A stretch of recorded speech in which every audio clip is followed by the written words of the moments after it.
எங்களின் பேரன்பிற்கும் பெருமதிப்பிற்கும் உரிய ஊடக உறவுகள் அனைவருக்கும் என் அன்பும் வணக்கமும்.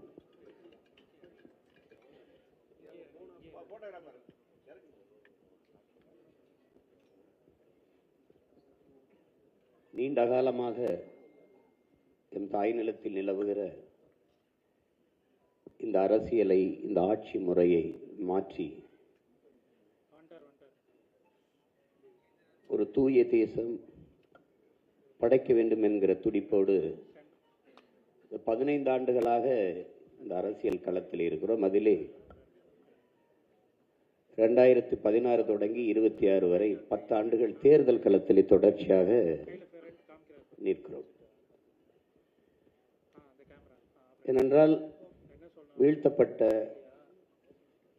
தாழ்த்தப்பட்ட தமிழ் பேரினத்திற்கு, அதன் எழுச்சிக்கு, மீட்சிக்கு, அதன் உயர்வுக்கு, மேம்பாட்டிற்கு, விடுதலைக்கு இருக்கிற கடைசி கருவி அரசியல் விடுதலை தான், அரசியல் தான். அந்த நிலையில் ஒரு எளிய பிள்ளைகள், எந்த பின்புலமும் இல்லாது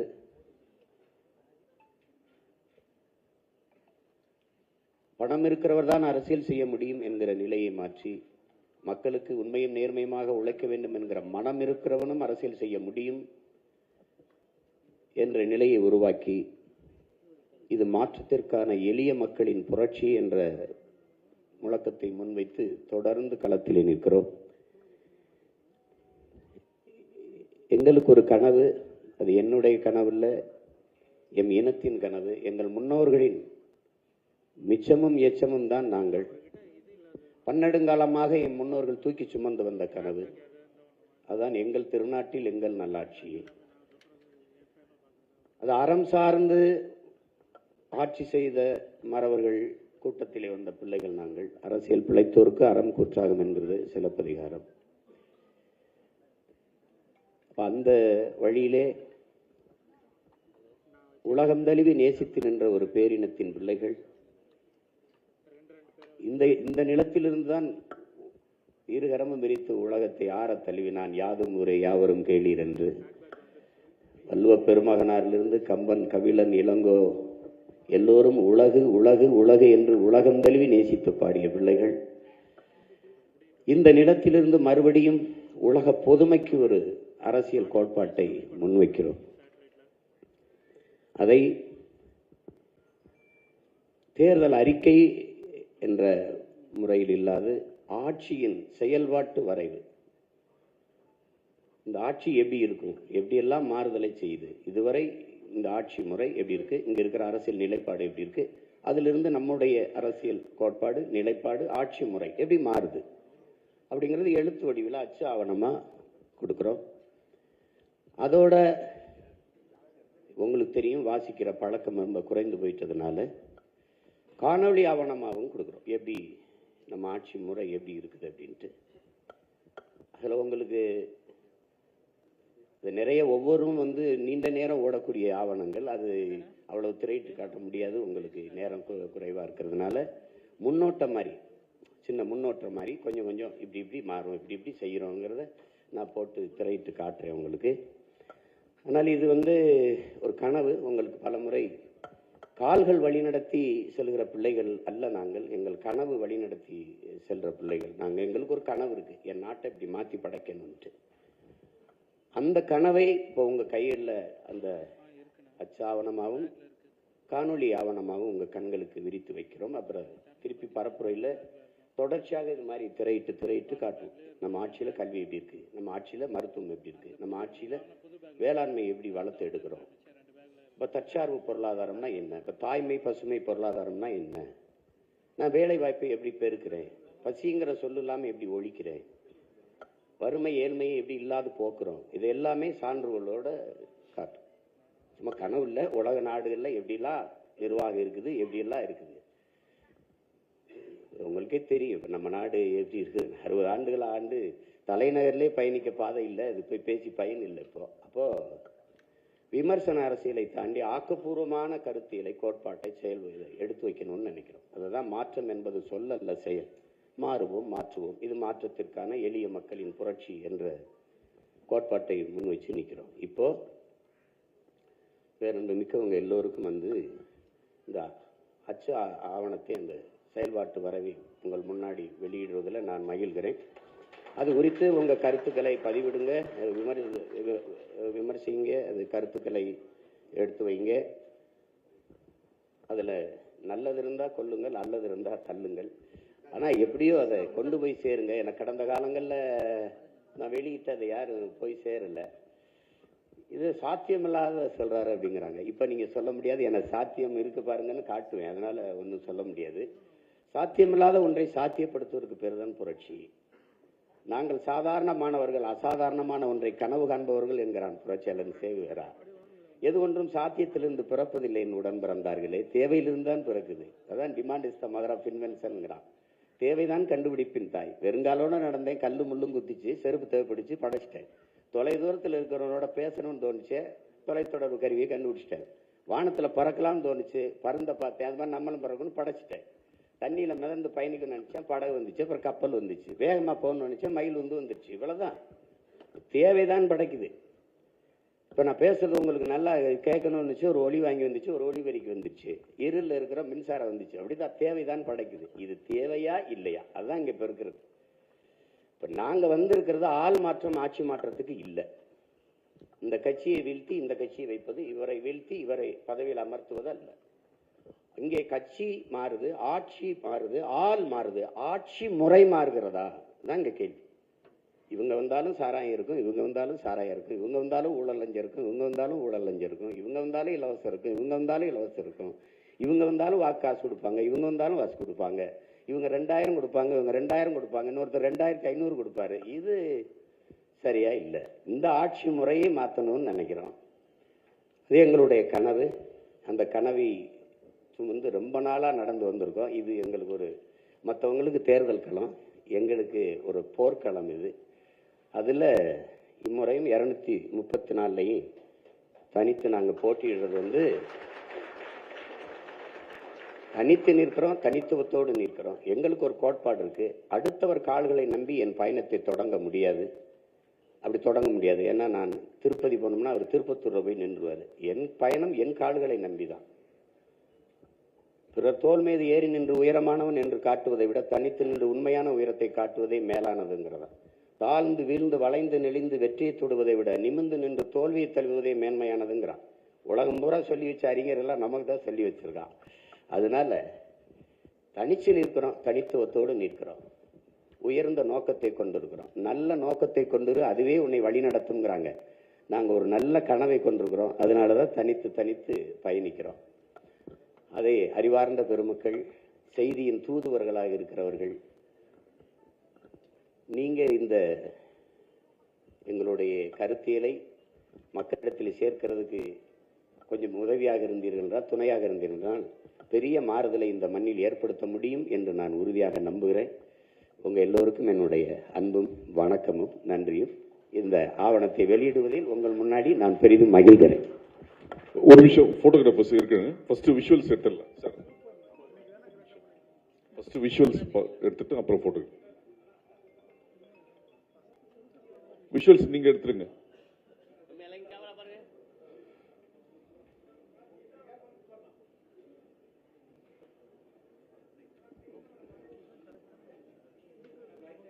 விஷுவல்ஸ் ஓகேன்னு சொல்லுங்க, போட்டோ எடுத்துக்கலாம். ஒரே நிமிஷம் சார், லுக் பின்னாடி சார், அப்படியே லுக் பின்னாடி. அண்ணா ஒரே நிமிஷம், ஃபர்ஸ்ட் விஷுவல்ஸ் எடுத்துட்டோம். அண்ணா ஓகேன்னு சொல்லுங்கண்ணா. அப்படியே லெஃப்ட் டு ரைட் பாத்துருங்க சார். ரெடி?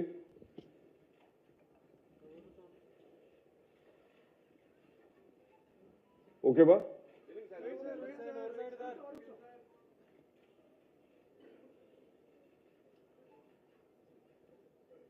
ஓகே, ஒரு நிமிஷம். ஓகேமா? தேங்க்யூ. போட்டோகிராஃபர் சென்டர் வந்துருங்க, சென்டர் வந்து போட்டோகிராஃபர்ஸ்.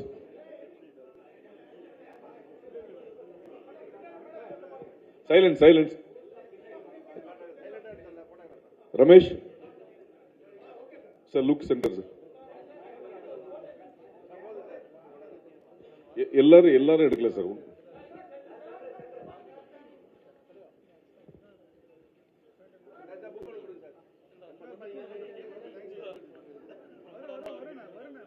ஓகே,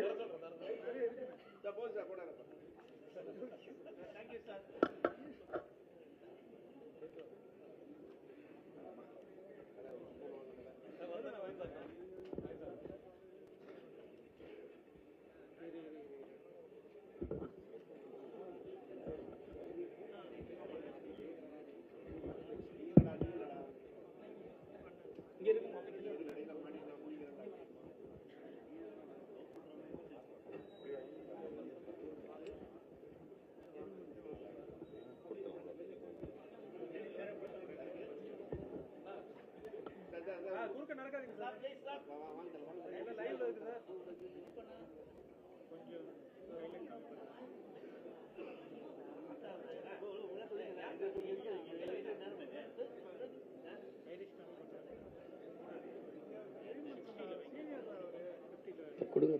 புத்தகம் கொடுத்துருக்கீங்களா? எல்லாருக்கும்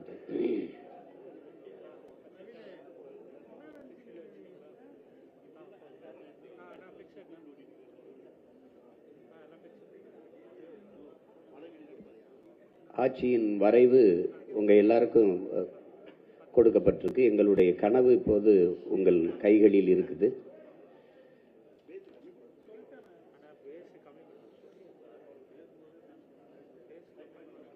இந்த அச்சு ஆவணத்தில் இருக்கிறது முழுக்க முழுக்க காணொலி ஆவணமா ஒவ்வொரு பரப்புரை பயணத்தில் ஒவ்வொரு மேடையிலும் போட்டு போட்டு இது போல ஒரு எண்ணியல் திரையில போட்டு போட்டு காட்டி விளக்கி பேசுவோம். அது முழுக்க காட்ட முடியாது, நீண்ட நேரம் எடுக்கும் ஒவ்வொரு இதுவும். அதனால ஒரு சிறு சிறு துளி காட்சிகளாக உங்களுக்கு இதை திரையிடுவதில் நான் மகிழ்கிறேன். முதலாக உங்கள் பார்வைக்கு தான் இதை படைக்கிறோம். அதில் எனக்கு பெருமையும் மகிழ்ச்சியும்.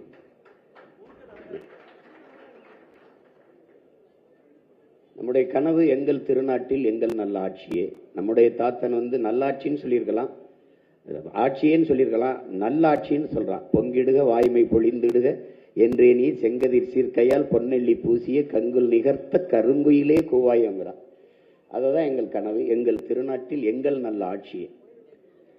ஒரு மாநிலத்தில், இந்திய பெருநிலத்தில், இந்த துணைக்கண்டத்தில் ஒரு மாநில ஆட்சி இவ்வளவு சிறப்பாக செய்ய முடியுமான்னு செய்து காட்டணுங்கிறது தான் எங்களுடைய கனவு. உலகத்துக்கே முன்மாதிரியான ஒரு ஆட்சி முறையை நிகழ்த்தி காட்டணும் அப்படின்னு. தமிழர் அறம் சார்ந்த ஆட்சி, அரசியல் ஆட்சி இல்ல, அறம் சார்ந்த ஆட்சியை செய்யணும்னு நினைக்கிறோம்.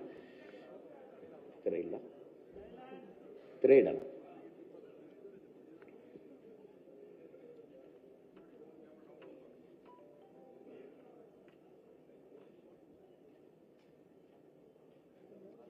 மொழி உங்களுக்கு தெரியும், ஒவ்வொரு தேசிய இனத்திற்கும் மொழிதான் முகம், முகவரி, அடையாளம் எல்லாம்.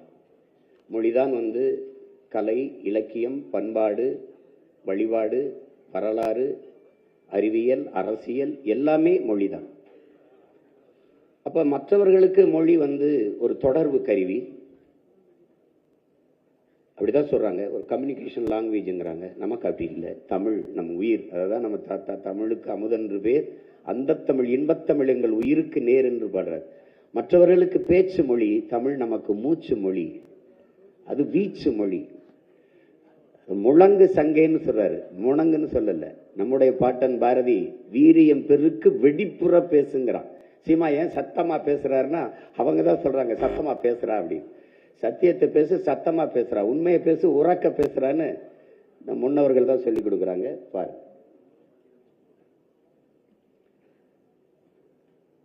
அது ஒரு தொடர்பு கருவி இல்லை, ஒவ்வொரு தேசியனத்தின் உயிர். அதுவே முகம், முகவரி, வரலாறு, கலை, இலக்கியம், பண்பாடு எல்லாமே அதுதான். ஒரு மொழி இல்லைன்னா ஒன்றும் இல்லை. எல்லா மொழி வச்சுதான் அடிப்படையிலே ஒரு இணையம் வரையறுக்கப்படுது, எல்லாமே உருவாகுது. இப்போ உலகெங்கிலும் மொழி வழியே தான் தேசிய இனங்கள், நிலங்கள் பகுக்கப்படுகிறது, பிரிக்கப்படுகிறது. உதாரணமா நீங்க மானுடனை கணக்கிடும் போது, ஒரு மனிதனை கணக்கிடும் போது சாதி மதம் அடையாளம் ஆகாது, மொழி இனம் தான், மொழி தான். நீ யாருன்னா நீங்க என்ன மொழியில பேசுறீங்கன்னு பார்க்கத்தான். ஐ ஆம் பிரிட்டிஷ் கிடையாது, ஐ ஆம் கிறிஸ்டின் கிடையாது, ஐ ஆம் இங்கிலீஷ். ஐ ஆம் பிரெஞ்சு கிடையாது, ஐ ஆம் கிறிஸ்டின் கிடையாது, ஐ ஆம் பிரெஞ்சு. அப்படிதான் அவன் அறிமுகப்படுத்துவான்.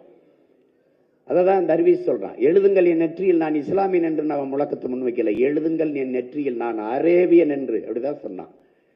அதை தான் நாமளும் சொல்றோம். நாங்கள் தமிழர்கள் என்று நம்ம அதான் சொல்றோம். சாதி மதமும் அடையாளம் அல்ல, மொழி இனம்தான், மொழிதான் அடையாளம். அதான் சொல்லுது உலகங்கள். இப்ப நீங்க ஐரோப்பால எல்லா நாடுகளும் ஒரே மதத்தை தான் பின்பற்றுது. ஐரோப்பா ஒன்றியம் முழுக்க ஒரே மதம் தான், கிறிஸ்துவம் தான். பிறகு ஏன் இத்தனை நாடுகள்? மொழி வழியே தேசிய இனங்கள் நீளங்கள், மொழி வழியே தேசிய இனங்கள் நீளங்கள். இந்தியாவிலிருந்து பாகிஸ்தான் பிரியறதுக்கு காரணம் என்ன? பிரியறதுக்கு காரணம் என்ன? மார்க்கம். ஓர் இறை, ஒரு வழி, நபிகளின் மொழி. அந்த வழியே பிரிந்து சென்ற ஒரு நாடு. அங்கிருந்து பங்களாதேஷ் ஏன் பிரியுது? உருது ஆட்சி மொழின்னு என் மொழி என்னானதுன்னு முஜிபுர் ரஹ்மான் டாகா பல்கலைக்கழகத்தில் படித்துக் கொண்டிருந்தவன் கிளர்ச்சி செய்ய, உன்மொழி உருது, என் மொழி வங்கம்னு மொழி வழியே தேசிய இனங்கள், தன் தாய் மொழியிலேயே பங்களாதேஷ் என்று நாடு உருவாயிடுச்சு. இதான் அடிப்படை. உலகங்களும் இதான் வரலாறு. இந்தியாவிலே பல்வேறு மாநிலங்கள் பிரிக்கப்பட்டிருக்கு. சாதி வழியே மத வழியே இல்லை, மொழி வழியே தேசிய இனங்கள் நிலங்கள். அது கேரளா, மலையாளிகளுக்கு கேரளா, தெலுங்கர்களுக்கு ஆந்திரா, கன்னடர்களுக்கு கர்நாடகா, அப்படிதான் பிரிக்கப்பட்டிருக்கு. மகாராஷ்டிரால ஒரே மதம் தான், பெரும்பான்மை மதம் இந்து தான். அப்ப பிறகு குஜராத் போகணும்? நீ மராட்டி, நான் குஜராத்தி, அவ்வளவுதான். அப்ப அதை தாண்டி உலகிலே முதன்மொழி, மூத்த மொழி தமிழ். அது வரலாற்றில் பல்வேறு பேர் அறிஞர்கள் நிறுவியிருக்கிறாங்க. அமெரிக்கான் மொழியியல் ஆய்வுங்கிற அலெக்ஸ் கொலியர் கூட உலகின் மாந்தன் பேசிய முதல் மொழி தமிழ் என்கிறார். இப்ப காலப்போக்கிலே தமிழ் மொழி பாருங்க. ஜப்பானிய மொழியியல் ஆய்வறிஞர் சுஷ்மா ஓனர் என்ன சொல்றாருன்னா, 2000 ஆண்டுகளுக்கு முன்பு இந்தியாவில் இருந்து எங்களுக்கு விவசாயம், வேளாண்மை எப்படி செய்வது என்று கற்றுக் கொடுக்க வந்தார்கள். அவர்களின் மொழியிலிருந்து கலை சொற்கள், உயிர் சொற்களை, வேர்ச்சொற்கள் எடுத்து எங்கள் மொழியை செழுமைப்படுத்திக் கொண்டோம். நம்ம படிக்கிறோம் மாசானுவ புக்காக்க ஒற்றைவைக்கோள் புரட்சியில் அவர் தான் நவீன விஞ்ஞானத்திலிருந்து வேளாண்மையை வளர்த்தாருன்னு. அவர் பரம்பரைக்கு வேளாண்மை எப்படி செய்யறது கற்றுக் கொடுத்தவன் நம்ம முன்னோர்கள்னு அவரே சொல்றாரு, சுஷ்மா உணவே சொல்றாரு.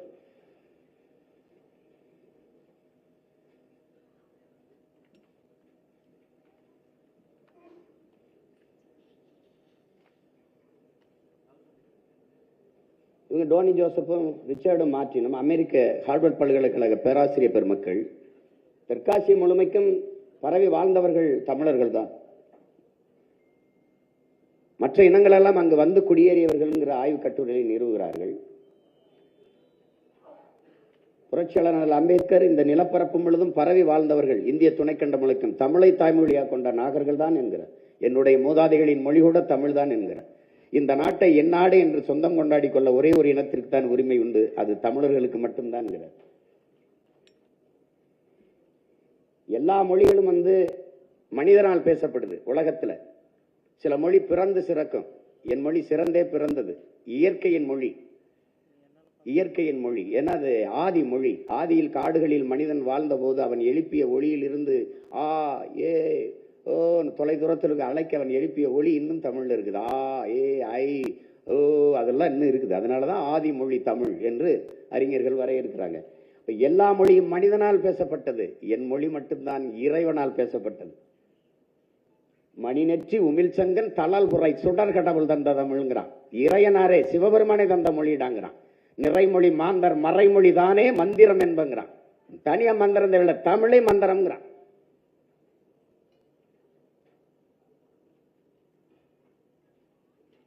இறையனாரும் எம்பெருமான் முருகவேலும் அகத்தியரும் கட்டிக்காத்த தமிழ் சங்கம்ங்கிறான். நக்கீர பெரும்பாலும் நக்கீர நம்ம பாட்டன் பாடுறான். அப்ப இறையனாரே தந்தது. காமம் செப்பாது கண்டது மொழியுமோ என்று கொங்குதேர் வாழ்க்கை அஞ்சிரை தும்பி என்ற செயலை எழுதி கீழே இறையனார் தான் கையெழுத்து இருக்கு, படிச்சவங்களுக்கு தெரியும். இப்ப பைபிள் கிறிஸ்தவர்களுக்கானது, பகவத்கீதை இந்துக்களுக்கானது, குரான் இஸ்லாமிய பெருமக்களுக்கானது. இப்படி ஒவ்வொரு மதம் சார்ந்த புனித நூல்கள் இருக்குது. ஆனா எந்நாட்டவர்க்கும் எக்காலத்தவர்க்கும் எச்சமயத்திற்கும் ஏற்புடைய ஒரு பொதுமறை உண்டென்றால், ஒரு நீதி நூல் வேத நூல் உண்டென்றால், அது நம்முடைய நாயனார் வள்ளுவ பெருமகனார் வள்ளுவ நாயனார் தந்தருளிய திருக்குறள் தான். நம்முடைய தெய்வ திருமகன் தாத்தா முத்துராமலிங்க திருச்சொறார் எல்லா சமயத்திற்கும் ஏற்புடையது. எந்த வேத நூலிலும் இல்லாதது தமிழ் இருப்பது திருக்குறளில் இல்லை என்று யாரும் சொல்ல முடியாது. அவன் பாடாத ஒன்றே கிடையாது. காதலை பாடி, காமத்தை பாடி, குடும்பத்தை பாடி, அரசை பாடி, வேளாண்மையை பாடி, எல்லாம். நாங்கெல்லாம் ஒரு கோட்பாட்டை புதிதாக வகுத்து கொள்ளல, அவனே வகுத்து தந்துட்டு போயிட்டான். குடிதளி கோலோச்சு மாநில மன்னன் அடிதொலி நிற்கும் உலகு, முறை செய்து காப்பாற்றும் மன்னவன் மக்களுக்கு இறை என்று வைக்கப்படும், உருவசியும் ஓவாப்பினியும் செருவகையும் சேராது இருவது நாடு, எல்லாம் பாடி தந்துட்டு போயிட்டான். மணி நீரும் மண்ணும் மலையும் அணிநிலர் காடும் உடையது அரண், அஞ்சாமை ஈகை அறிவு ஊக்கம் இன்னான்கும் எஞ்சாமை வேந்தருக்கு அழகு, வகுத்து இதன்படி நின்று ஆட்சி செய்டான்ட்டான். கடைசியா எனக்கு என்ன சொல்றான், நல்லாண்மை என்பது ஒருவருக்கு தான் பிறந்த இல்லாண்மையாக்கி கொள்ளல், வீட்டையும் நாட்டையும் நீ ஆள்ற மாதிரி பார்த்துக்கடா, அதாண்டா நல்ல ஆண்மகனுக்கு அழகுன்ட்டான். அந்த மொழி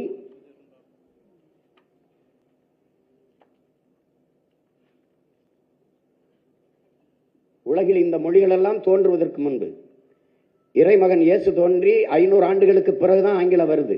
ஆனால் 5000 ஆண்டுகளுக்கு முன்னாடி என் மொழியின் மூத்த மொழி, என் மொழியின் தொன்மை இலக்கணம் இருக்குது. 5000 ஆண்டுகளுக்கு முன்னாடி இலக்கணம். ஒரு மொழி இலக்கண இலக்கியம் காணுதென்றால் எவ்வளவு தொன்மையா இருக்குன்னு பாருங்க. தொல்காப்பியனே சொல்றான், என்பனார் புலவர் என்று 100 இடத்துக்கு மேல பாடுறான்.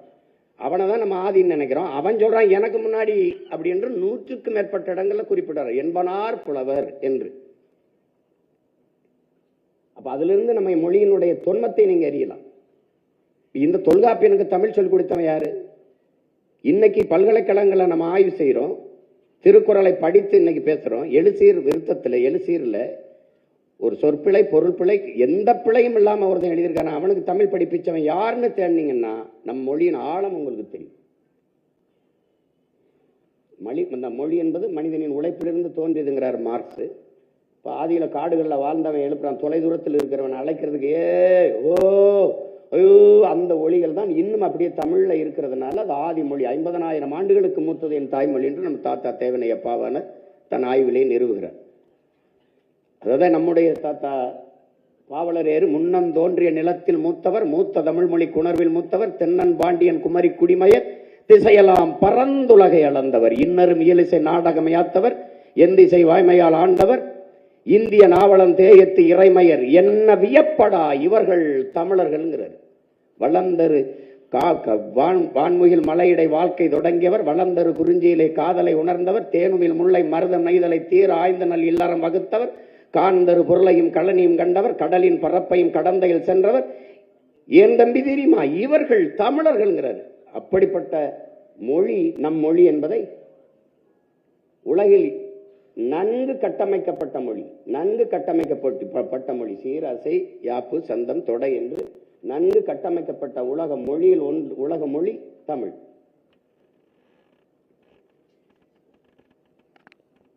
எந்த மொழியின் துணையும் இன்றி தனித்து இயங்கக்கூடிய உலகில் ஒரே மொழி, உயர்தனி செம்மொழி தமிழ்தான். எந்த மொழி, இது ரிமோட் எனக்கு இயக்கி, இது மைக் எனக்கு ஒளி வாங்கி, அது ஸ்பீக்கர் ஒளி பெருக்கி, இது கேமரா ஒளிப்பதிவு கருவி, அது டிவி எனக்கு தொலைக்காட்சி, இது டிஜிட்டல் ஸ்கிரீன் எண்ணியல் திரை, எல்லாவற்றுக்கும் கலை சொற்கள், வேர்ச்சொற்களை, உயிர் சொற்களை வைத்த ஒரே மொழி உலக மொழி தமிழ் தான். அப்படிப்பட்ட பேசிக்கொண்டே போகலாம், இது சுருக்கமா சொல்றேன். அப்படிப்பட்ட என் தாய்மொழியின் நிலை இன்னைக்கு என்னன்னு பாருங்க. பயன்பாட்டு மொழியா இல்ல, பண்பாட்டு மொழியா இல்ல, வழிபாட்டு மொழியா இல்ல, வழக்காட்டு மொழியா இல்ல, பயிற்று மொழியா இல்ல, பேச்சு மொழியா இல்ல. தமிழன் நாக்கில் வாழாத தமிழ் நாட்டில் எப்படி வாழும் பாருங்க. ஆட்சி மொழி, அதிகார மொழி எந்த இடத்திலும் இல்லை. திருமண அழைப்பிதழ்ல கூட இல்லை. அதிகார மொழியா இல்ல, ஆட்சி மொழியா இல்ல, எங்கும் இல்லை. எமது பாட்டு யாமறிந்த மொழிகளிலே தமிழ் மொழி போல் இனிதானது எங்கும் காணோங்கிறான் எங்க பாட்டன் பாரதி. அவன்கிட்ட திருப்பி சொல்றான் பிள்ளை, ஆமா பாரதி எங்கேயும் காணும்.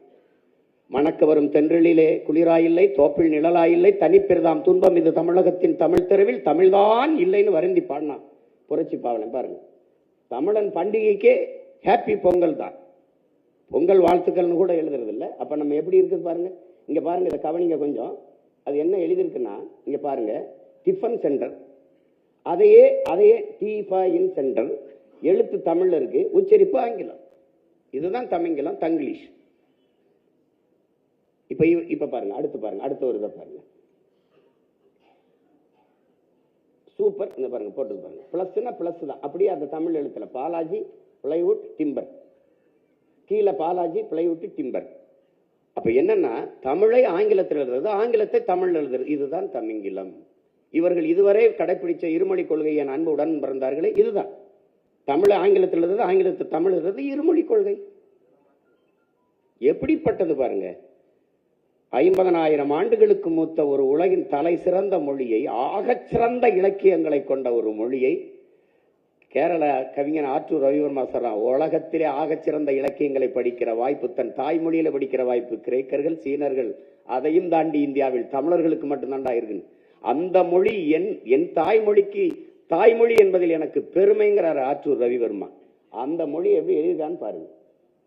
இதைத்தான் இந்த தமிழகத்தின் தமிழ் தெருவில் தமிழ்தான் இல்லைன்னு சொல்றது காரணம் அதுதான். அவர் பாடுறது இங்க பாருங்க, மம்தா எலக்ட்ரிக்கல், அது மம்தா எலக்ட்ரிக், அது சொல்லிக்கிட்டே போகலாம் உங்களுக்கு.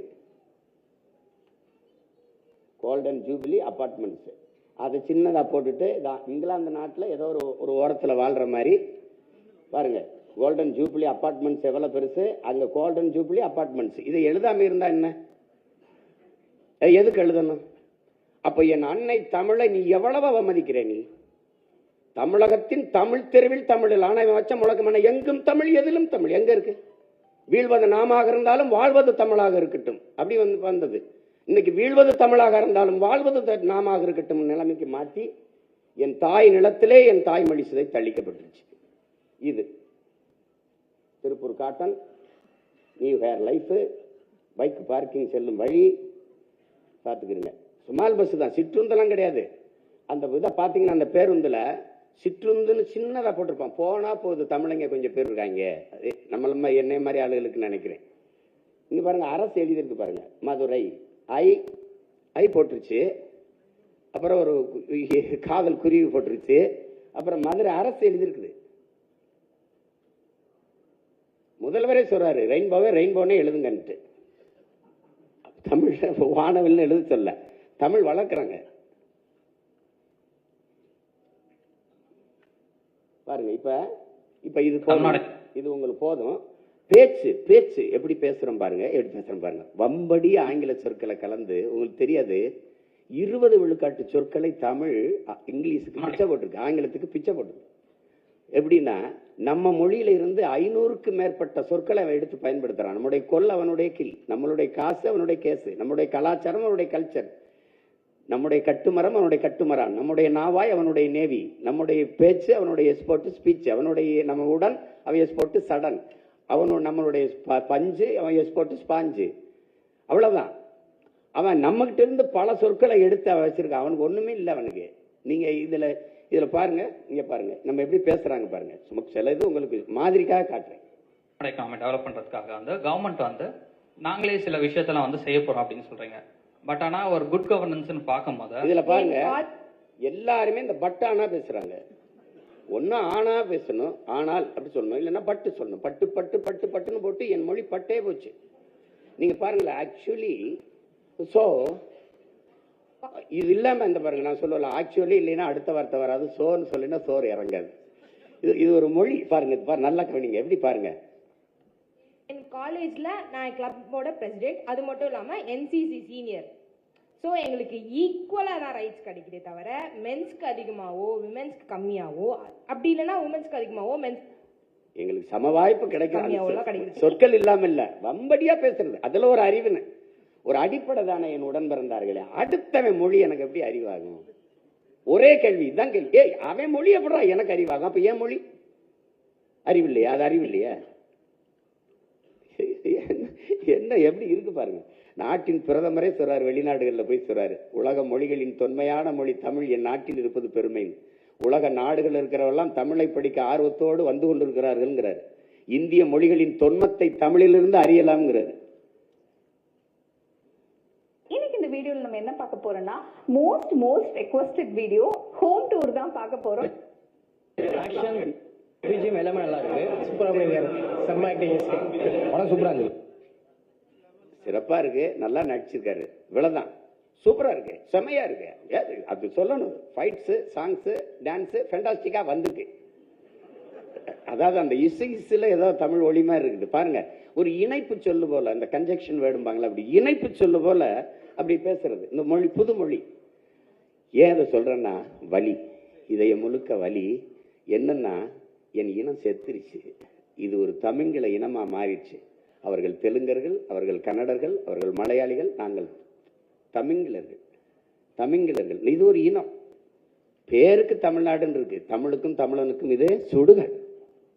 இந்த பாருங்க, லெமன் சாதம் ரெடி. இப்ப நாம வந்தா இருக்கு உனக்கு அடி, அது சொல்ல வேண்டியது இருக்கு. லெமன் ஆங்கிலம், சாதம் சமஸ்கிருதம், ரெடி ஆங்கிலம். அது எதுக்கு தமிழ்ல எழுதுற? எதுக்கு எழுதுறான்னு சொல்லு, எதுக்கு எழுதுற? எவ்வளவு நம்மள அவமதிக்கிறான் பாரு.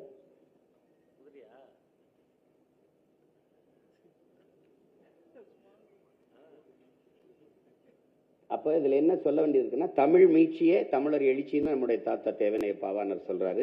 அப்ப தமிழ் மீட்சியுற, தமிழர் எழுச்சியுற, தமிழர் ஆட்சி வரணுங்கிறதா. அப்ப இருக்கிற ஒரு உங்கால் தமிழர் இல்லையான்னு கேட்கலாம். தமிழரா இருக்காரு, தமிழர் இருக்காரு, தமிழரா இருக்காரா, தமிழுக்காக இருக்காரா, தமிழனுக்காக இருக்காரா? அதான் இங்க இருக்கிற பிரச்சனை. இப்ப நாம இந்த பெயர் பலகையில எங்கும் தமிழ், எதிலும் தமிழ், கட்டாயமா தமிழகத்தின் தமிழ் தெருவில் தமிழ் நம்ம மாத்திடுறோம். அப்படி ஒரு வேலை இல்லை, அவங்க மாத்தலைன்னா நம்ம மாத்திட்டு அவங்களுக்கு கட்டணத்தை கொடுத்துறோம், கட்டணம். அப்படி இல்லைன்னா உரிமத்தை நீக்கிறோம். தமிழன் காசு வேணும், தமிழ் வேணாமாடா? அதான் நம்ம எழுப்புற கேள்வி.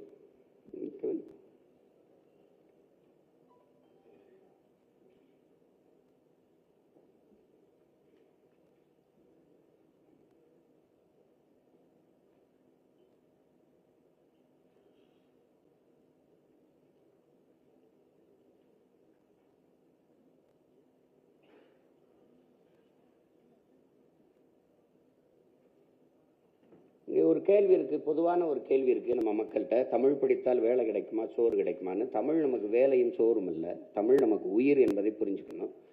அது இப்ப இப்ப அது ஒரு அற்பத்தனமான ஒரு கேள்வியை தொடர்ச்சியா நம்ம மக்கள் எழுதிக்கிட்டு இருக்காங்க. நம்ம ஆட்சி வரும்போது தமிழ் படித்தால் மட்டும்தான் தமிழ்நாட்டில் வேலைங்கிற சட்டம் வந்துடும், நீங்க தப்பிக்கவே முடியாது. தமிழ் படித்தால் தான் தமிழ்நாட்டில் வேலை. ஆங்கிலம் எதுக்கு படிக்கிற? வெளிநாட்டில் அங்கே போய் பார்த்துக்க. இந்தி எதுக்கு படிச்ச? வட மாநிலத்தில் அங்கே போய் பார்த்துக்க. தமிழ் படித்தால் தான் தமிழ்நாட்டில் வேலை. எங்களுக்கு ஒரு கோட்பாடு இருக்கு, எம்மொழியும் கற்போம் நாங்கள் வாழ, எங்கள் மொழி தமிழ் கற்போம் எங்கள் இனம் வாழ. எல்லா மொழிகளையும் தேவைப்பட்டால் விரும்பினால் கற்றுக்கொள்வோம், எங்கள் மொழி தமிழ் மீது உயிருக்கு மேலாக பற்றுக்கொள்வோம். இதுதான் நம்ம கொள்கை நிலைப்பாடு. உலகத்தின் எம்மொழியும் கற்போம்.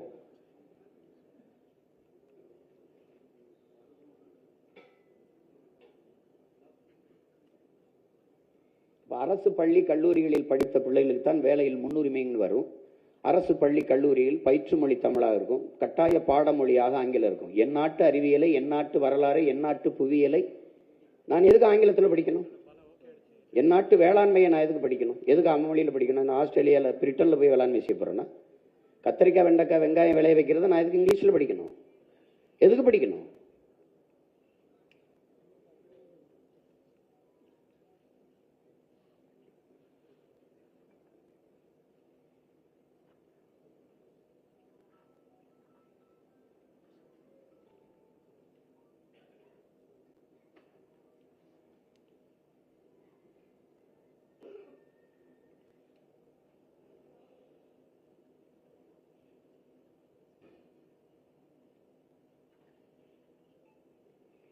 நாம தமிழ் என்று பேசுவது எந்த மொழியும், நாம எந்த மொழிக்கும் எதிரானவர்கள் அல்ல, சொந்த மொழிக்கு பற்றானவர்கள்.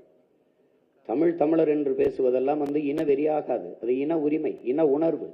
ஒவ்வொரு தேசிய இனங்களும் அப்படிதான் இருக்கு.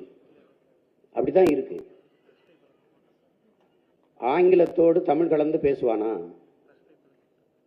நமக்கு மட்டும் இல்ல, இந்தியாவில் எந்த மொழி வழி தேசிய இனத்திற்கும் முழு மொழியும் இல்லை, தமிழுக்கு மட்டும்தான், தமிழ் மட்டும்தான் முழுமையான மொழி. இப்போ கேரளா போனீங்கன்னா பாதிக்கு மேலே 40க்கு மேற்பட்டவர்கள் சொல்லிருக்காது. அவங்களுக்கு போலீஸ் ஸ்டேஷன் தான். எல்லா மாநிலத்திலையும் சினிமா தான், பிக்சர் தான். நமக்கு அப்படி இல்லை, திரைப்படம்னு இருக்கு. அவங்க எல்லாருக்குமே இது மைக்கு தான், நமக்கு தான் இது ஒளி வாங்கின்னு இருக்கு. அப்போ அவங்களும் நம்ம மாதிரி தான் ஆங்கிலம் கலந்து பேசுறாங்க. ஆனா அவங்க வருத்தப்படலை, கவலைப்படலை. ஏன்னா நம்ம மொழி அழிந்து கொண்டு இருக்கிறதுனால நம்ம அதை மீட்கணும், காக்கணும்னு போராடுறோம்.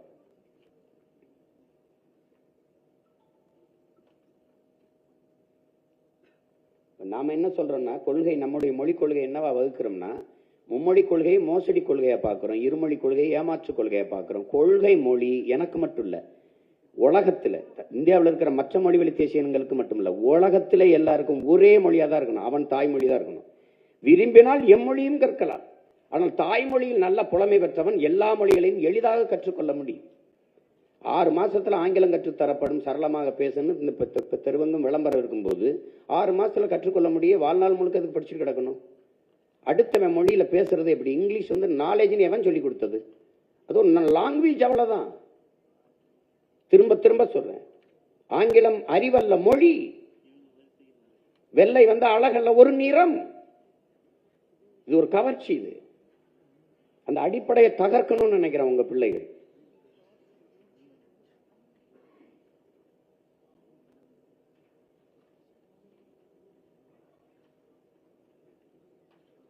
விரும்பினால் எம்மொழியும் கற்போம். ஹிந்தி தேவையா படிச்சுக்கிறோம். இப்ப எங்க ஊர்ல இப்ப என் தம்பி இருக்கான், பூமி இருக்கான், என்னோட பாதுகாப்புக்கு இருக்கான்.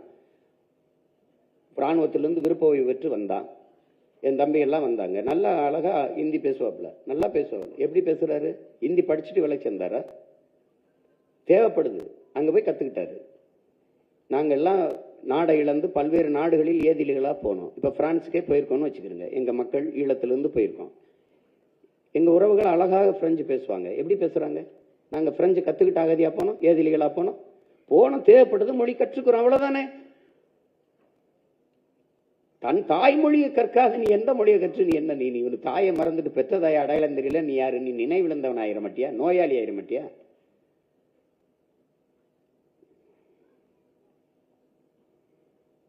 அதனால இப்ப தாய்மொழி மீட்சி உங்களுக்கு தெரியும். தமிழை வந்து இது கொஞ்சம் காட்டுறேன். இதுக்கு பின்னாடி நான் நிறைய போட்டு காட்டுவேன். என் மொழியின் தொன்மம் என்ன, இது என்ன, அது பெருமை என்ன. நான் சிதைந்து அழிய விட முடியாது. என் தாயை மரணப்படுக்கையில் விட்டுட்டு போக முடியாது. நான் மீட்டு மறு கட்டமைப்பை உருவாக்குவேன். இப்போ நம்மளுடைய ஆட்சியின் அந்த முறை உங்களுக்கு தெரியுது. அது எல்லா துறைகளையும் நம்ம செழுமைப்படுத்துறோம், சிறப்பான மாறுதலை கொண்டு வரோம். ஆனால் நம்ம ஆட்சி வந்து நீர், வயிறு, உயிர், அறிவு, பயன், வளர்ச்சி, இதான் அடிப்படை கட்டமைப்பு. அப்போ முதல்ல நீரை பார்ப்போம். நீரின்றி அமையாது உலகு, உங்களுக்கு தெரியும். இப்ப நீர்வள பெருக்கம், அதில் முதல்ல செழுமை அடைகிறோம்.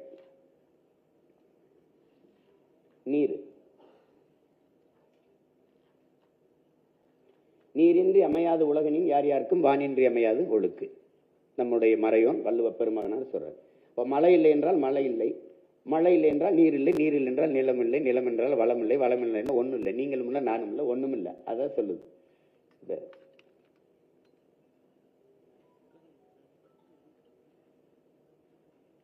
முதல்ல நீர் வளர்ப்பு இருக்கும். இப்போ நீரை வந்து தண்ணீரின் தேவையில நம்ம தண்ணீரை அடைய வேண்டியது இருக்குது. அதான் நம்ம அறிவு மூதாட்டி அவ்வை வரப்புயர நீர் உயரும், நீர் உயர நெல் உயரும், நெல் உயர குடி உயரும், குடி உயர கோல் உயரும், கோல் உயர கோன் உயர்வான்ங்கிறான்.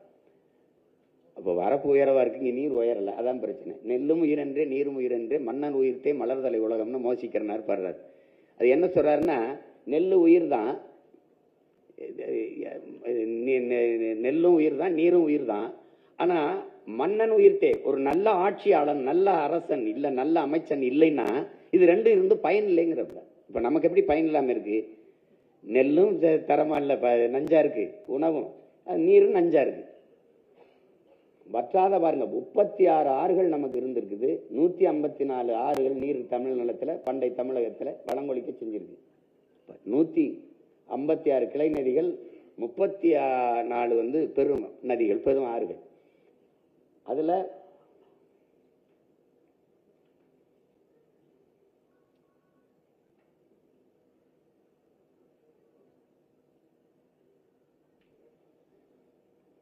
இந்த பாட்டை என்ன பாடுறான்? காவிரி தென்பண்ணை பாலாறு தமிழ் கண்டதொருவை பொருணை நிதி என மேவிய பல ஆறு கூட திருமேனி செழித்த தமிழ்நாடுங்கிறான். பா இருக்குது, ஆனா ஆறு தான் இல்லை, நீர் தான் இல்லைன்னா. வைகையும் இல்லை, காவிரியும் இல்லை, பாலாறும் இல்லை, பொருணை, அதான் அந்த தாமிரபரணியை தான் பொருணைங்கிறார். வடகிழக்கு பருவமழை, தென்மேற்கு பருவமழை, இப்படி பல பருவமழைகள் நமக்கு அமுதமாக இந்த பூமியில் பொழிந்து செழிக்க வச்சிச்சு. இன்னைக்கு பருவமழைங்கிறதே ஒன்று கிடையாது, உங்களுக்கு தெரியும். பருவமழைங்கிறதே கிடையாது, பெருமழை அல்லது புயல் மழை இதான். ஏன்னா நம்ம காலநிலை பருவநிலையை மாற்றிட்டதுனால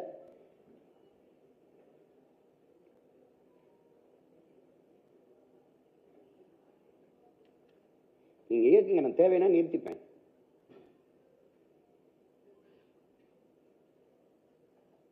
உலகத்தில் முதலாக ஓடுகிற நீரை தடுத்து பாசனத்திற்கு பயன்படுத்தி விட முடியும் என்று 1800 ஆண்டுக்கு முன்னாடி அறிவியல் தொழில்நுட்பம் வளராத காலத்திலே உலகத்திற்கு நிரூபித்தவன் நம்முடைய பாட்டன் கரிகால் பெருவளத்தான்.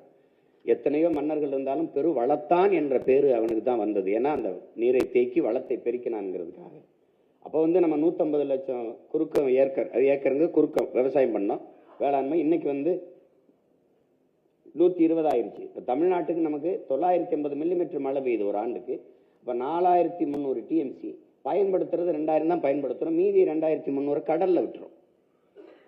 உடனே இப்போ சென்னையிலே நீங்கள் பார்க்குறீங்க ஒவ்வொரு ஆண்டு எவ்வளோ மழை பெய்யுது எவ்வளவு நீர் தேங்குதுன்னு. அடுத்த நொடி அதை அப்படியே போடுறோம், இல்லை சாலையில் தேங்கி கிடக்குது, இல்லைன்னா அப்படியே கடலில் போய் விட்டுரும். அதை தேக்கிறதுக்கு எந்த திட்டமும் நம்மகிட்ட இல்லை. வீட்டுக்கு வீடு மழை நீரை சேமிப்போம்னு சொன்னாங்க. நான் வீட்டில் சேமித்தோம், நாட்டில் எங்கே சேமிச்சாங்கன்னா அதுக்கு பதில் இல்லை. இன்னைக்கு ஏரி குளமெல்லாம் குடியிருப்புகளாக மாற்றினதான் இவருடைய சாதனை. அப்போ தென் மாநிலங்களில் அதிக மழைப்பொழிவு பெறுகிற மாநிலத்தில் ஒன்று தமிழ்நாடு. நமக்கு போதுமான அளவுக்கு நீர் இருக்குது. இப்போ 2300 டிஎம்சியில் 150 டிஎம்சிக்கு கர்நாடகாவில் கையேந்திரம். ஒரு 500 டிஎம்சியை நம்ம சேமிச்சுட்டாலே நம்ம பிற மாநிலத்தை சார்ந்து நீர் தேவைக்கு நிற்க வேண்டிய அவசியம் இல்லை. அப்போ அதுக்கு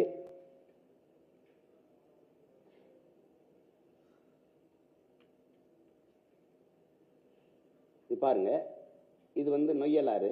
இப்போ காவிரியிலே தண்ணி திறந்து விடும்போது நீங்கள் பார்த்தீங்கன்னா அதை நான் விழிவாக காட்டும்போது தெளிவாக விளக்கி பேசுவேன், பெருசாக காட்டுவேன். அதை இது இது நீர் தான். அது நுரை. அமைச்சர்கிட்ட கேட்டால் மக்கள் போட்டு குளித்த சோப்பு அப்படின்றாரு. இதை சாயக்கழிவு ஆலை கழிவுகள் அப்படி விடுறதுனால இந்த நீர் இதில் கலக்குது. இந்த நீர் நஞ்சு. இது நிலத்தில் படியும் போது நிலத்தடி நீரும் நஞ்சாகுது. இதை ஆடு மாடுகள் மற்ற உயிரினங்கள் குடிக்கணும், அது விஷத்தை குடிக்குது. இதை பாய்ச்சி விளைய வைக்கிற பொருள் விளை பொருளோ எல்லாம் கத்தரிக்காயோ நெல்லோ அரிசியோ பருப்போ நஞ்சாதான் விளையும். அது தனியாக பேசணும். பிறக்கிற குழந்தை ஏன் புற்றுநோயோட பிறக்குதுங்கிறது தனி, அது தனியாக பேசணும். நம்ம எப்படி இது கூவம் ஆறு இப்படி இருந்த ஆறு எப்படி ஆக்கி வச்சிருக்காங்க பாருங்க. இப்போ நாம அந்த தண்ணியை கலக்க விடலை, கூவத்துக்குள்ள கலக்க விடலை. வெளியில் இங்கிருந்து கழிவு நீர்லாம் எடுத்து குழாய் மூலமாக நான் வெளியில் எடுத்துட்டு போயிடுறோம். மறுபடியும் தூய நீர் ஓடுற மாதிரி வருது. அதை நல்ல நதியாவே மாற்றிடுறோம். நம்ம அதை தெளிவாக விளக்கி பின்னாடி போட்டு காட்டுறேன். நான் அதான் நீரை தேக்கிறதுக்குன்னா ஒரு 15 கிலோமீட்டருக்கு ஒரு தடுப்பணை கட்டினா போதுங்கிறாங்க. ஆனால் சந்திரபாபு நாயுடு பாலாறில் 5 கிலோமீட்டருக்கு ஒரு தடுப்பணை கட்டிட்டார். அவருக்கு 33 கிலோமீட்டர் தான் ஓடுது, நமக்கு 133 கிலோமீட்டர் ஓடுது. ஒரு தடுப்பணையும் நம்ம கட்டலை. உங்களுக்கு புரியுதுன்னு நினைக்கிறேன். பழைய துணையை கட்டினாங்கிறங்களே வெளியே ஒரு அணையை கூட கட்டலை. இப்போ பாண்டியாறு பொன்னம்பலாங்கிறது நமக்கு ஒரு பெரிய கொடை, இயற்கையின் அரும்பெருங்கொடை. இது என்ன செய்யுது, இப்போ கேரளாவில் 6 மாவட்டத்தை செலுக்கி வைக்குது. கணக்கில்லாத வெள்ளப்பெருக்கு எடுத்து ஒவ்வொரு ஆண்டும் ஓடுது. இப்போ அம்மையார் இந்திரா காந்தி இதில் அடிக்கல் நட்டி ஒரு அணையை கட்டுறதுக்கு முயற்சிச்சாங்க. அப்போ கேரளாவில் அவங்க ஆளுகிற உயரத்தில் இருந்ததுனால அந்த மக்கள் எதிர்ப்பு தெரிவிச்சோன்னா அதை கைவிட்டுட்டாங்க. அப்போ நாம் எவரை எதிர்ப்பு தெரிவித்தாலும் கவலைப்படல, அங்கே அணையை கட்டி திருப்புறோம். இங்கே போதுமான அளவுக்கு தண்ணி இருக்குது. பெரும் குழாய்கள் மூலமாக எடுத்துக்கொண்டு போய் மேட்டூரில் நம்ம காவிரி படுகையில் எங்கெங்கே தண்ணி தேவைப்படுதோ அங்கே போய் நான் எடுத்துகிட்டு போயிடுவேன். இப்போ உங்களுக்கு காட்சியாக காட்டுறேன். நான் உண்மையிலே பாண்டியாரில் ஓடுறது தான் நம்ம காட்டுறது, கற்பனை ஒன்றும் இல்லை. நீங்கள் ஏஐ நினச்சிட போகிறீங்க. உண்மையிலே பாண்டியார் பொன்னம்பலம். அப்போ அங்கே ஒரு அணையை கட்டி தேவையான அளவுக்கு நான் தண்ணியை ராசி மணல்ங்கிற ஒரு இடத்துல அணை எங்கெங்கெல்லாம் நீர் தேக்க இருக்கும் கணக்கில்லாத நம்மளுடைய கோட்பாடு இருக்கிற நீர்நிலைகளை தூர்வாரி பராமரிப்பது, புதிய நீர்த்தேக்கங்களை உருவாக்குவது. இப்போ நீங்கள் விண்வெளியில் பறந்து போனீங்கன்னா தேகத்தில் தேம விழுந்த மாதிரி என் தேசத்தில் வெறும் தேமலாக இருக்கும். நீர் தேமல் எங்கே பார்த்தாலும் குளம் குட்டை ஏரி கண்மாய் தாங்கல்னு வெட்டி வெட்டி நிறைச்சிருவேன். ஒரு சொட்டு தண்ணீரை உள்ள விட மாட்டேன். அப்படி தண்ணீரின் தேவையில் நானே தண்ணீரை விடுவேன். நானே சொல்லிடுவேன் எனக்கு தண்ணி தராதேன்னுருவேன். கர்நாடகாவில் நானே தராத அப்படின்னு, நீ வச்சுக்க அப்படின்னு. ஆனால் ரொம்ப வெள்ளம் வந்துருச்சுன்னு திறந்து விட்டாயின்னு வச்சுக்க, தொலைச்சி போடுவேன்ருவேன். நீயே வச்சுக்கப்பா அப்படின்ற. ஏன்னா அவன் கேட்டாலும் தரப்போறதில்ல, அப்புறம் கேட்கணும் நம்ம. இப்போ நமக்கு என்ன இதில் கவனிக்கணும்னா, அறிவை வளர்க்கும் கல்வி, உயிரை காக்கும் மருத்துவம், உலக உயிர்களின் உயிர் தேவையாக இருக்கிற நீர், இது மூன்றும் விற்பனைக்கு வந்து விட்ட நாடு அல்லது சுடுகாடு. அறிவை வளர்க்கும் கல்வி ஒரு மிகப்பெரிய வியாபார பண்டமாயிருச்சு. உயிரை காக்கும் மருத்துவம் பெரிய வியாபார பண்டமாயிருச்சு. அப்புறம் உலக உயிர்களின் உயிர் தேவை. தண்ணீர் மனித தேவை மட்டுமல்ல, உலக உயிர்களின் உயிர் தேவை. இப்போ உங்களுக்கு போத்தல்ல வந்துருது, நீங்க குடிக்கிறீங்க.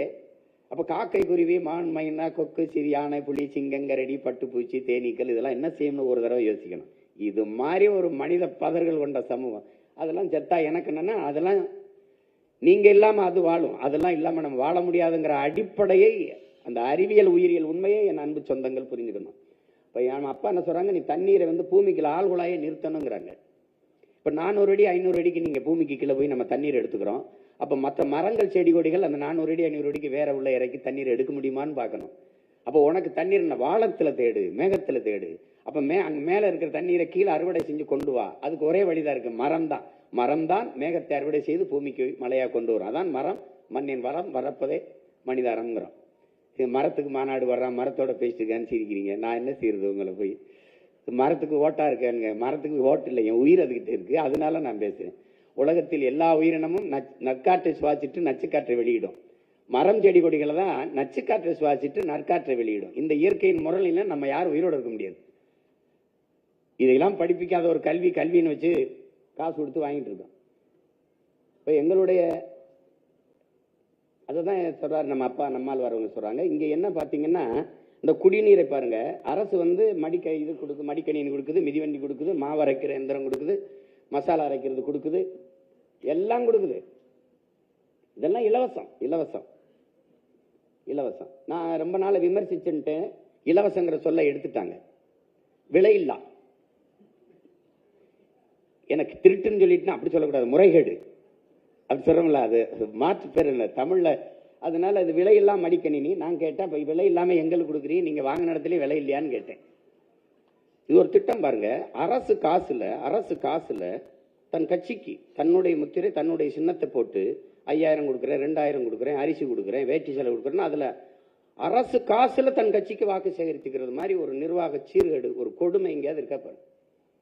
ஏன் உங்ககிட்ட சொல்ற, நீங்க தான் கேட்க வேண்டிய ஆளுங்க, நீங்க தான் கேட்கணும். பாருங்க, தண்ணீர் மிக உயர்ந்த சந்தை பொருளாக மாத்திருச்சு. இதுல என்னன்னா, நம்ம ஐயா அப்துல் கலாம் அவர் சொல்றாங்க, 800 கோடி மக்கள் உலகில் 100 கோடி மக்களுக்கு தான் குடிநீர் இருக்குங்கிறாங்க. 2 விழுக்காடு தான் இருக்கு. இப்போ 2 விழுக்காடு இருக்குன்னு தெரிஞ்ச பிறகு இதை 20 விழுக்காடா உயர்த்துறது அப்படின்னு சிந்திக்காம 2 விழுக்காடு தான் இருக்கா, அப்ப வித்தா நல்லா சம்பாதிக்கலாம்னு நினைச்சாம் பாருங்க. அவன் தான் உலகத்துல கொடுமை, ஹிட்லரையும் விட கொடியவன் அவன் தான். இந்த மூளை தான் ஆபத்தான மூளை. பாருங்க, எல்லாம் வித்துட்டு இப்ப சொல்றான், நீ வந்து இந்த பூமி நீரற்ற நிலமா மாறிடுச்சுன்னு அறிக்கை விடுறான். அவ்வளவுதான் அவனுடைய பொறுப்பு, அவ்வளவுதான் பொறுப்பு. இப்ப தமிழ்நாடு அறிவிக்கல 10 மாவட்டத்தில் நிலத்துக்கு கீழே நீர் இல்லைன்ட்டு, அவ்வளவுதான் அரசனுடைய பொறுப்பு முடிஞ்சிருச்சு.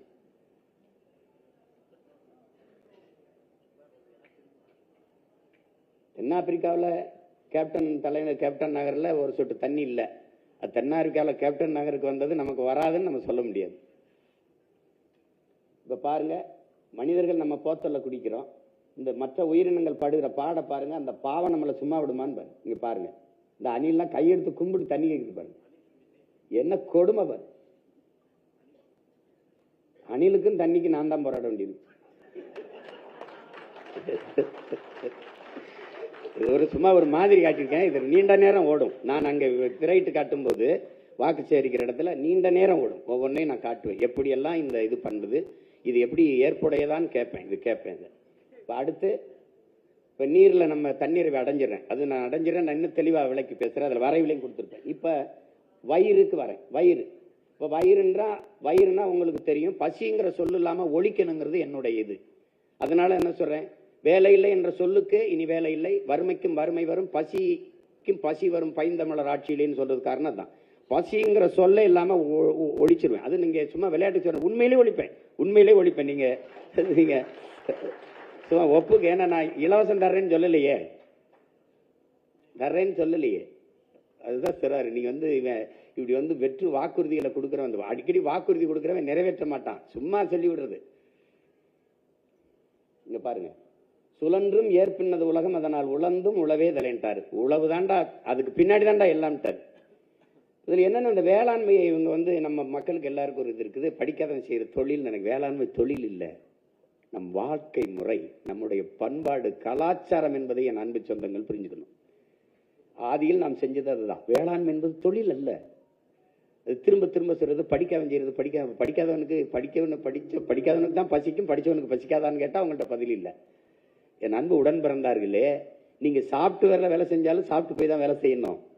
நீங்க விண்கலத்தை வந்து விண்வெளிக்கு அனுப்பலாம், அந்த விஞ்ஞானிக்கு சோறு விவசாயி தான் அனுப்பணும். சந்திர மண்டலத்துக்கு அனுப்பலாம் சயின்டிஸ்ட் சந்திராயனை, அந்த சயின்டிஸ்டுக்கு சாப்பாடு நம்ம சம்சாரி தான் அனுப்பணும். இதை கவனத்தில் வச்சுக்கிட்டு கவனிச்சிங்கன்னா அது புரியும்.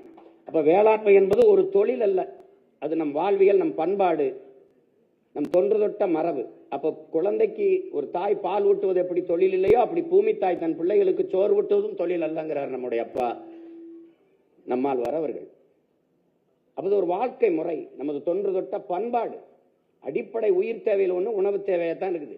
அந்த உணவு தேவையிலேயே நீ தற்சார்பு அடையல, தன்னிறைவு அடையலைன்னா பஞ்ச நாடா போய் பிறரிடத்துல உணவுக்கு கையேந்துறதான் பிச்சை. ஒரு நாடு வெங்காயம் பருப்புக்கு வெளிநாட்டில் கையேந்தது, வெங்காயத்தை இறக்குமதி செய்து பாலைவன நாட்டில், எகிப்துல, ஈஜிப்துல இறக்குமதி செய்து இவ்வளவு வளர்த்த வச்சு ஒரு பாலைவன நாட்டில் பருப்பை விளை வைக்க முடியல. ஆனா காரை ஏற்றுமதி செய்து, சோறை இறக்குமதி செய்து, எப்படி பாருங்க.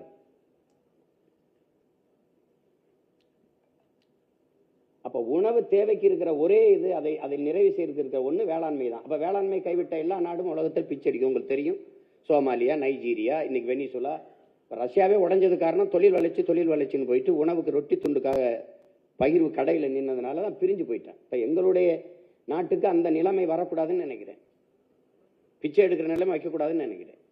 அப்ப நீ என்ன செய்வாய் செய்யுமா, அந்த வேளாண்மையை நானே, நீ என்ன உனக்கு அரை காசுனாலும் அரசாங்க காசா இருக்கணும், காசுனாலும் கவர்மெண்ட் காசா இருக்கணும், இது ஒரு நோய். நானே அரசு பணியாற்றுறேன் வாடா அப்படின்னா இது சிரிக்கிறது. சாராயம் விற்கிறவன் கவர்மெண்ட் வேலையா இருக்கலாம், சர்க்கார் அரசு வேலையா இருக்கலாம், உலகத்துக்கு சாப்பாடு போடுற விவசாயி அரசு வேலை பார்க்க கூடாதா, அது அரசு வேலையாக்க கூடாதா? எங்க தாத்தா மாதாவரத்தில் ஒரு பால் பண்ணை வச்சிருந்தார்ல காமராஜ், அதுல எல்லாருமே வேலை செஞ்சது அரசு வேலை தானே. என்ன உனக்கு பிரச்சனை? குப்பை அல்றவன் அரசாங்க பணியா இருக்கலாம், இவன் அரசாங்க பணியா இருக்கலாம், சாராயம் ஊற்றி கொடுக்கணும் அரசாங்க பண்ணலாம், ஆடு மாட்டுக்கு ஊசி போடுற டாக்டர் வெட்டினியர் டாக்டர் கவர்மெண்ட் டாக்டர், ஆனா ஆடு மாடு வளர்க்குறவன் அரசு பணியாக்க கூடாது. இது ஒரு நோய், ஒரு நோய் இது. ஒரு நாட்டில் ஒரு வேளாண்குடி மகன் வாழ்கிறான் வளர்கிறான் என்றால் அந்த நாடு வாழுது வளருது. ஒரு நாட்டில் ஒரு வேளாண்குடி மகன் வாழ முடியாது தற்கொலை செய்து கொண்டு சாகிறான் என்றால் அந்த நாடு இல்லை சுடுகாடு. இன்னைக்கு அவன் சாகிறத உங்களுக்கு தொலைக்காட்சியில தாள்கள்ல செய்தி, நாளைக்கு நீங்க சோறு இல்லாம சாக போறீங்கிறதுக்கு எச்சரிக்கை, முன்னறிவிப்பு என்பதை அறிவு சமூகம் அறியணும். கடைசி மீனும் பிடிபட்ட பிறகு, கடைசி மரமும் வெட்டப்பட்ட பிறகு, கடைசி நதியும் நஞ்சான பிறகுதான் தெரியும் இவர்களுக்கு பணத்தை சாப்பிட முடியாது என்று. ஒரு கவிஞன் எழுதுனது, அவன் வழியில எழுதி வச்சிருக்கான், உணர்ந்தா எழுதுறான். எங்க பாட்டி சொல்ற அறிவு மூதாட்டி அவ, பசி வந்தா 10 பறந்து போயிருமாடா, மானம், குடிப்பிறப்பு, தானம், தவம், இந்த பாருங்க முயற்சி, தொழில் முயற்சி, காமம் எல்லாம் பறந்து போயிருமாடா. அப்ப அடிப்படையில நீ மனிதனாவே இருக்க மாட்டேங்கிறாங்க. அதனால அந்த பசியை ஒழிக்கணும். பசியை பசிங்கிற சொல்லு இல்லாம உங்களுக்கு தெரியாது, 28 விழுக்காடு இரவு உணவு இல்லாமல் இந்த நாட்டில் தூங்க போறாங்க. பல கோடிக்கணக்கான பச்சிளங்குழந்தைகள் பசியோடு படுக்க போறாங்க. நீங்க எழுதி வச்சுக்கிறீங்க, என் நாட்டில் எங்கள்கிட்ட அதிகாரம் வரும்போது பசிங்கிற சொல் இல்லாம நான் ஒழிக்கல, நான் பிரபாகரன் இல்லை. பாருங்க, அப்ப இங்க இதுல என்ன இருக்குன்னா, ரசாயன உரம் கீழே இங்க வருங்க, ரசாயன உரம் மேல பூச்சிக்கொல்லி, அப்போ கீழையும் நஞ்சு மேலையும் நஞ்சு, விளையிறது நஞ்சா விளையுது. அதனாலதான் எங்க அப்பா என்ன சொல்றாங்க, நஞ்சில்லா உணவு அதுவே நம் கனவு. நீ என்ன இயற்கை வேளாண்மை, இயற்கை வேளாண்மைன்னு சொல்றோம், வேளாண்மையும் இயற்கை தான். அப்ப இயற்கை ஏன் சேர்க்க வேண்டியிருக்கு, செயற்கையா ஒரு ரசாயன வேளாண்மை வந்துருச்சு. அப்ப அதை தூக்கிடுறோம், தூக்கிட்டு அது உரத்துக்கு என்ன பண்ணுவது, அது ஆடு மாடு வளர்க்குறனே, அந்த ஆடு மாட்டு கழிவுல இருந்து இயற்கை வேளாண்மை செய்வேன். ஒரு நஞ்சு இருக்காது என் பிள்ளைகளுக்கு, நஞ்சு ஒரு நஞ்சுன்னு ஒண்ணு சொல்ல முடியாது.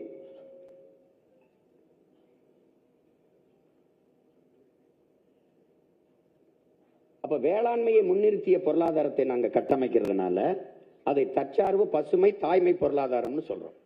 இப்ப நான் இப்ப பில்கேட்ஸ் உங்களுக்கு தெரியும், உங்களுக்கு கணிப்பொறி துறையில் அவர் சாப்ட்வேர் இண்டஸ்ட்ரியில் அவர் தான் பிதாமகன். அவர் 2,70,000 ஏக்கர்ல அமெரிக்காவில் வேளாண்மை செய்கிறார். அவர்கிட்ட கேட்குறாங்க, ஏன் பில்கேட்ஸ் இங்கே வேளாண்மை செய்கிறாருன்னு. அவருக்கு தெரிஞ்சிருக்கு, நான் சொல்ற மாதிரி சாப்ட்வேரில் வேலை செஞ்சாலும் சாப்பிட்டு போய் தான் வேலை செய்யணும்னு. அவர் என்ன சொல்றாரு, அங்கேதான் நிலையான பொருளாதாரம் இருக்கு, அங்கதான் எல்லாருக்கும் வேலை வாய்ப்பை கொடுக்க முடியுங்கிறது. எல்லாருக்கும் வேலை வாய்ப்பை நான் எப்படி கொடுக்குறேன்னு பாருங்க, கொஞ்சம் காட்டுறேன் பின்னாடி. அப்ப அரசே வேளாண்மை செய்யுது, நானே வேளாண்மை செஞ்சிடறேன். எங்கு பார்த்தாலும் பண்ணை நிலங்கள், கூட்டு பண்ணை வேளாண் நிலங்கள், 1000 ஏக்கர், 100 ஏக்கர், 200 ஏக்கர், 300 ஏக்கர்னு நான் எடுத்துறேன். நிலம் இல்லைன்னா என் மக்கள்கிட்ட குத்தகைக்கு எடுத்துக்கிறேன், ஒத்திக்கு எடுத்துக்கிறேன், 25 ஆண்டுக்கு ஆங்கிலத்தில் லீஸுங்கிறோம்ல, அப்படி எடுத்துக்கிறேன்.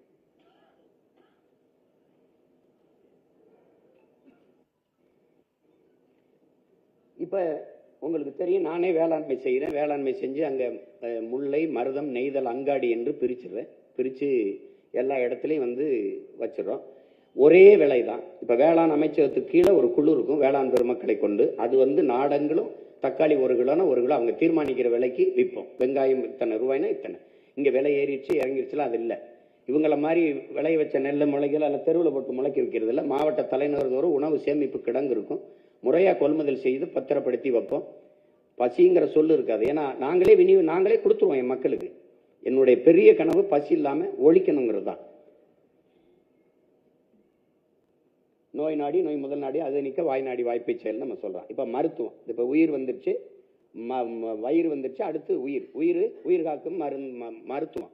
இந்த மருத்துவம் ஒரு மகத்தான சேவை. அது என் மக்களுக்கு தேவைங்கிறது எங்களுடைய கனவு.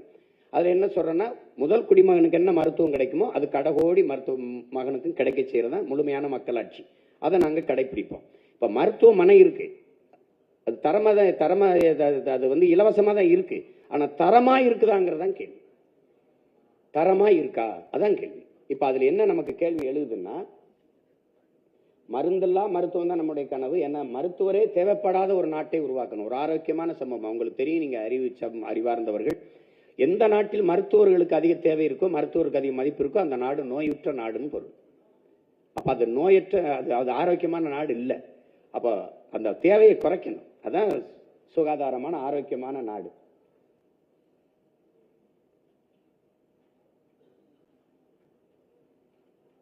அப்போ மருத்துவத்தின் தரத்தை நான் வந்து உயர்த்திடுறேன். இங்கே என்ன வருதுன்னா, இங்கே பாருங்கள், இது தனியார் மருத்துவம், இது அரசு மருத்துவமனை. இது சும்மா ஒரு மாதிரிக்கு காட்டியிருக்கேன். இதை விட மோசமாலாம் இருக்குது, நான் மாதிரி காட்டியிருக்கேன். இங்கே என்ன கவனிக்கணும்னா, நீங்கள் நாட்டை ஆளுகிற முதலமைச்சரோ அமைச்சரோ அல்லது சட்டமன்ற பாராளுமன்ற உறுப்பினரோ உடம்பு முடியலைன்னா தனியார் மருத்துவமனையில் போய் பார்த்துடுறாங்க. அவங்களே சொல்கிறாங்க இது தரம் இல்லை. நமக்கே தெரியும், எம்ஜி ராமச்சந்திரா, அப்போலோ, காவேரிக்கு போயிடுறாங்க. அப்போ அரசு நடத்துகிற மருத்துவமனை என்னாச்சு? அரசை நடத்துகிறவங்களுக்கே அரசு மருத்துவமனை மீது நம்பிக்கை இல்லைன்னா அந்த மருத்துவமனை யாருக்கானது? யாருக்கு? அதுக்கு ஒதுக்க ஒரு நிதிநிலை எங்க? எத்தனாயிரம் கோடி ஒதுக்குறீங்க? அது ஏன் அப்படி இருக்கு?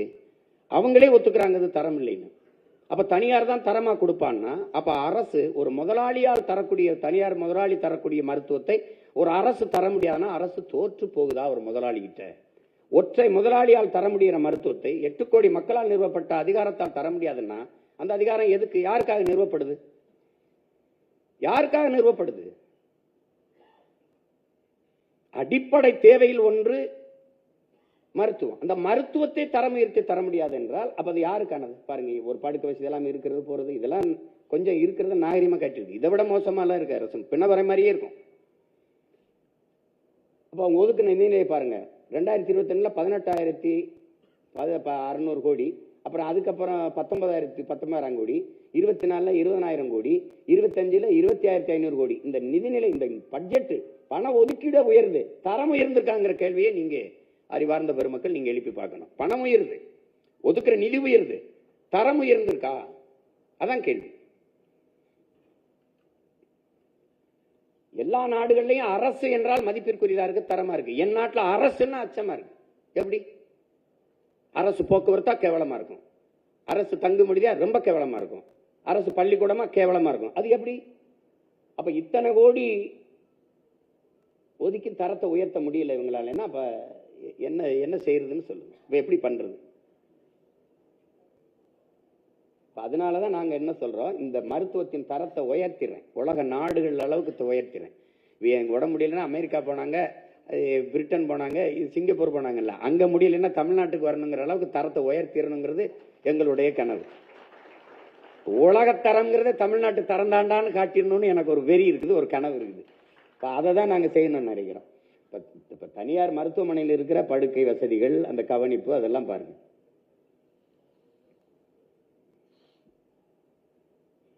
நான் தேவைன்னா நிறுத்திப்பேன், போடுங்க, நீங்க பாட்டு போடுங்க. பாருங்க, இது அமெரிக்காவில் ஒவ்வொரு நாடும் நடத்துறத பாருங்க.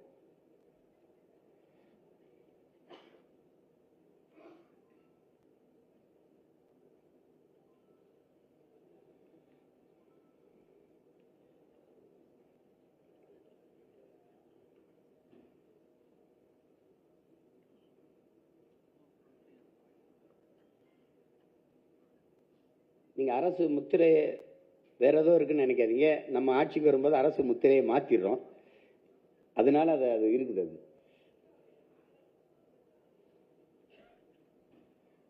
இதில் என்ன சொல்ல வருதுன்னா, ₹1 1 கோடி மருத்துவம் வரைக்கும் என் மக்களுக்கு நாங்கள் சரியாக சமமாக தரமாக கொடுத்துட்றோம். அதுக்காக செலவிடுற செலவு என் மக்களுக்கு மிச்சம். அது உலகத்தரத்துக்கு கொடுத்துட்றோம். அதில் ஆகச்சிறந்த மருத்துவம் கொடுத்துரும். தாய்க்கு முடியலன்னா அது உன் வீட்டு தாய் இல்லை, என் நாட்டின் தாய், என் தேசத்தின் தாய். தந்தைனா உன் தந்தை இல்லை, நாட்டின் தந்தை. அதனால் ஆகச்சிறந்த மருத்துவத்தை என் மக்களுக்கு கொடுத்துட்றோம்.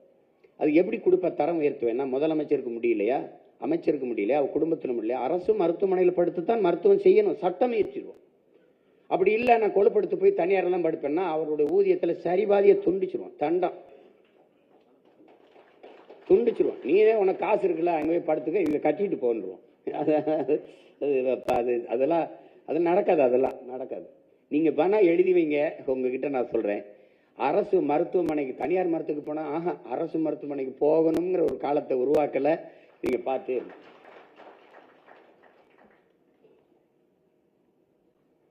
என்ன கொடுமைன்னா, மருத்துவத்தில் தரம் கூடி இருந்துச்சுன்னா மருந்தகத்தின் தேவை குறைஞ்சிருக்கும்.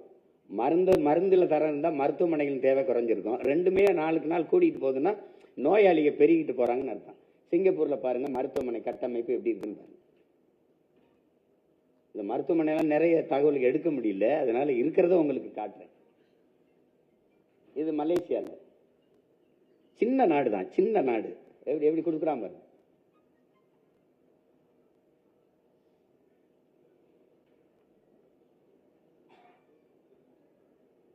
அமெரிக்கா நட்சத்திர விடுதி போல வச்சிருக்காங்க. இங்க நம்ம மருத்துவமனைக்கு போனா கூடுதலா நோய் வந்துடும். அவ்வளவு சுகாதாரமா வச்சிருக்காங்க அவங்க. நம்மது எப்படி இருக்குன்னு பாருங்க. இங்கிலாந்து பாருங்க, பிரிட்டன் எப்படி வச்சிருக்கு பாருங்க. இங்க அங்க லாபத்தை கவனிக்காம சேவை, லாப தேவையை விட மக்கள் சேவை முதன்மையானதா கருதப்படுறதுனால அந்த நாடுகள்ல அவங்க வரி எடுக்கிறாங்க. அந்த வரியை திருப்பி மக்களுக்கு இது மாதிரி சேவையா கொடுத்துறாங்க. மருத்துவம், கல்வி, குடிநீர் விநியோகம், மின் உற்பத்தி விநியோகம், பகிர்ந்தளிப்பு அப்படி கொடுத்துட்றாங்க. ஆனா நமக்கு அப்படி இல்லை. சீனாவை பாருங்க, நம்மளை விட பெரிய நாடு, மிகப்பெரிய அதிக மக்கள் தொகை கொண்ட நாடு, நம்மளை விட அதிகம். ஆனா அவன் எவ்வளவு தரமா கட்டமைச்சிருக்கான் பாருங்க.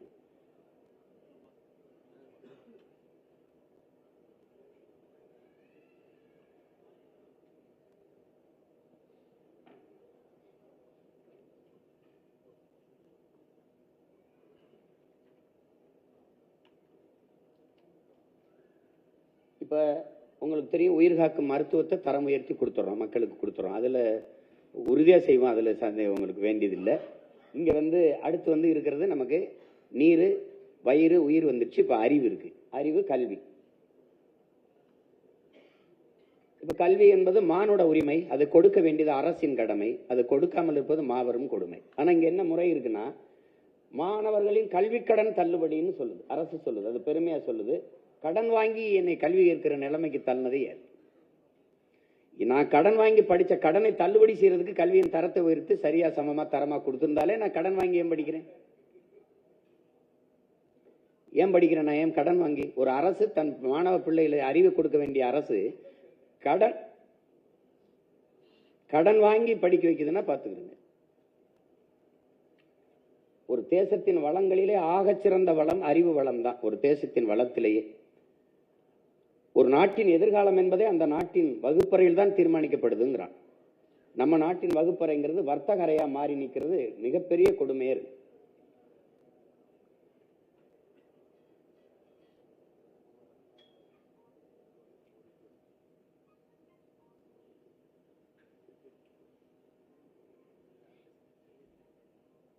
அறிவு கருவறையாக அறிவு கருவறையாக இருக்க வேண்டிய வகுப்பறைகள் இன்னைக்கு வர்த்தக அறையாக, வியாபார அறையாக மாறி நிற்கிறது.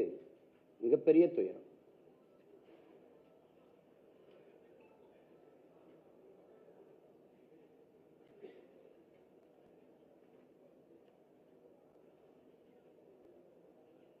இது என்னன்னா, தனியாருக்கு தாரை வார்த்து கொடுத்துட்டு பெரிய செல்வம் வருவாய் குவிக்கிற ஒரு பெரும் தொழிலாக மாத்திட்டாங்க. இங்க என்ன நடந்துருதுன்னா, தனியார் முதலாளி தான் ஆக சிறந்த கல்வியை கொடுப்பார் அப்படின்னா அங்கேயும் அதே கேள்வி தான் எழுது. ஒரு முதலாளியால் கொடுக்க முடிகிற அந்த கல்வித்தரத்தை ஒரு அரசால் கொடுக்க முடியாதான்னா அப்ப அரசு தோற்றுது, ஒரு கையாலாகாத அரசாயம்.